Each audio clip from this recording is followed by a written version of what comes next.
Karma to Christ ministries आपका स्वागत करती है। आइए हम परमेश्वर के वचन पर चर्चा करें। आज का वार्तालाप का शीर्षक है विश्वास के माध्यम से क्षमा। आज के बाइबल छंद है इब्रानियों अध्याय 11 पद 11 और 31। विश्वास से सारा ने आप बूढ़ी होने पर भी गर्भ धारण करने की सामर्थ पाई, क्योंकि उसने प्रतिज्ञा करने वाले को सच्चा जाना था। विश्वास से सारा ने आप बूढ़ी होने पर भी गर्भ धारण करने की सामर्थ पाई, क्योंकि उसने प्रतिज्ञा करने वाले को सच्चा जाना था।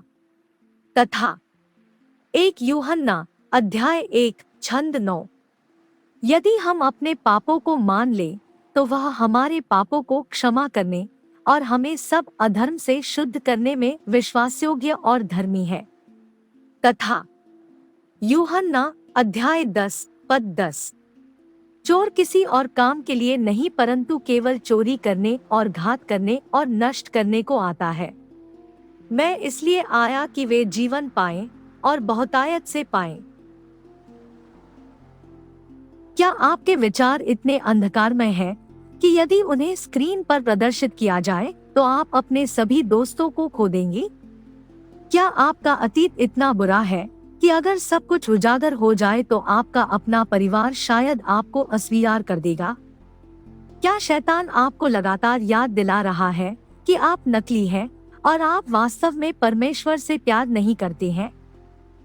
चिंता मत करो, यह वास्तव में आपको ईश्वर की कृपा और क्षमा प्राप्त करने के लिए एक आदर्श उम्मीदवार बनाता है।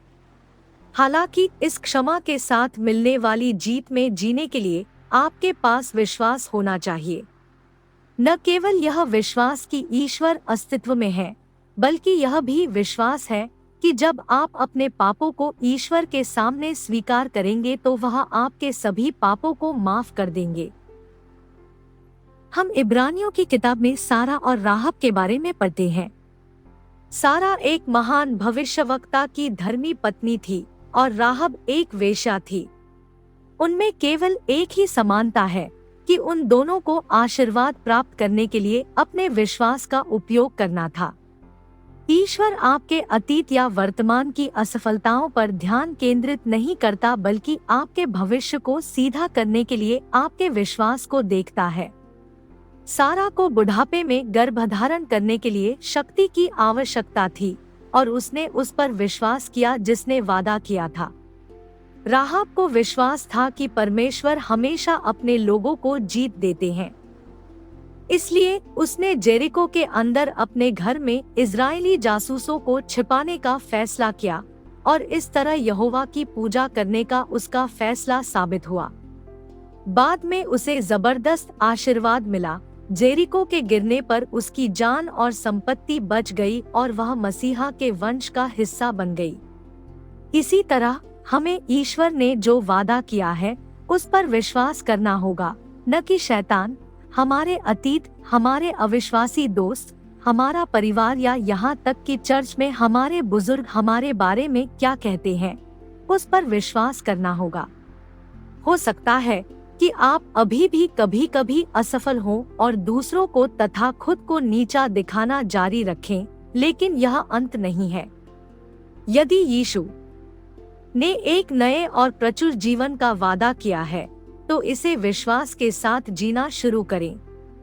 यदि ईश्वर एक वेश्या को उन लोगों में से एक चुन सकता है जो वादा किए गए मसीहा के बीज को ले जाते हैं, तो आपके पाप भी साफ हो सकते हैं और आपको पृथ्वी पर ईश्वर के राज्य को आगे बढ़ाने के लिए उपयोग किया जा सकता है। यही राहब बोअज की मां थी, जिसने राजा डेविड की दादी रूथ से शादी की थी। परमेश्वर क्षमा के अपने वादे के प्रति वफादार रहेंगे, भले ही आप में इस पर विश्वास करने के लिए विश्वास की कमी हो। क्षमा पाने और अपना सिर ऊंचा करके चलने के लिए विश्वास की आवश्यकता होती है, यह जानते हुए कि अब आप पाप के प्रभुत्व में नहीं हैं। आइए प्रार्थना करते हैं। स्वर्गीय पिता, आप पवित्र व्यक्ति हैं जो अनंत काल तक निवास करते हैं। प्रभु जो कहते हैं, मैं पवित्र हूँ और हमारे बीच में पवित्र व्यक्ति हैं। धन्यवाद कि हमारा विश्वास पहाड़ों को हिला सकता है और हमें हमारे अतीत से मुक्त कर सकता है। हम अभी आपके वादों पर विश्वास करते हैं और अपने पापों की क्षमा मांगते हैं। हम विश्वास के द्वारा आपकी क्षमा प्राप्त करते हैं और घोषणा करते हैं कि हम मसीह में नए प्राणी हैं। यीशु के नाम पर हमारा अतीत, दूसरे हमारे बारे में क्या सोचते हैं और हम अपने बारे में क्या संदेह करते हैं, इसका हम पर कोई अधिकार नहीं है। हमें आपके वादों पर भरोसा रखने से मिलने वाले सभी आशीर्वाद और प्रचुरता प्राप्त होती है। हम घोषणा करते हैं कि हम यीशु को अपने हृदय में स्वीकार करके पाप रहित प्रचुर जीवन जीते हैं। हमें सारा की तरह बनने में मदद करें, जिसने अपनी शारीरिक सीमाओं को नहीं बल्कि आपके वादे को देखा। राहाब की तरह, जिसने डर के मारे आपका पक्ष चुना, यह जानते हुए कि अन्यथा वह जेरिको में बाकी लोगों के साथ नष्ट हो जाएगी, क्योंकि आपने हमेशा अपने लोगों को जीत दिलाई। हम यीशु के शक्तिशाली नाम में मांगते हैं, आमीन।